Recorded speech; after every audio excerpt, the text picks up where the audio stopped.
ఒక రాముడు బాణం వదిలితే ఎలా ఉంటుందో పవన్ కళ్యాణ్ గారు శూలం వదిలితే అలా ఉంది.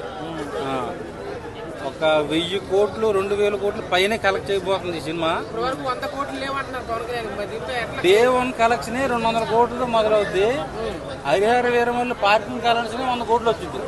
డౌటా? వరల్డ్ వైడ్ గా కార్ పార్కింగ్, బైక్ పార్కింగ్ ఏదైనా వేసుకో 100 కోట్లు వస్తుంది. అలాంటి కామెంట్స్ నేను చేయను. కానీ ఈ సినిమాతో పుష్ప రికార్డులు, బాహుబలి 2 రికార్డులు, KGF రికార్డులు మొత్తం దొల్లగొట్టి తాళమైపోతున్నాం.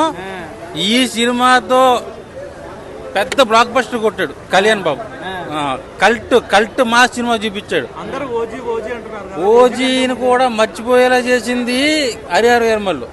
ఈ సినిమాతో మట్టి తుఫాన్, ఇసుక తుఫాన్, అగ్ని తుఫాన్ రప్పించాడు. ఫస్ట్ నక్క ఫైట్ ఉంది, దాని తర్వాత సిప్పులో ఫైటు, పులితో ఫైటు, చార్మినార్ దగ్గర నుంచి దూకి సగం సినిమా చార్మినార్ దగ్గర తీశాడు. అల్లావుద్దీన్ ఖిల్జీ అంటాడు ఏ మొత్తం. ఆయన నేను చెప్పను, వేరే హీరో గురించి నేను కామెంట్ చేయను. ఈ సినిమాతో బ్లాక్ బస్టర్ రికార్డులు బద్దలు కొడుతున్నాం వరల్డ్ వైడ్గా. కళ్యాణ్ బాబు మాస్ ఏంటో ఈ సినిమాతో చూపించాడు. దీని తర్వాత ఈ రికార్డులు బద్దలు కొట్టాలంటే మళ్ళీ మా ఓజీయే కావాలి. సో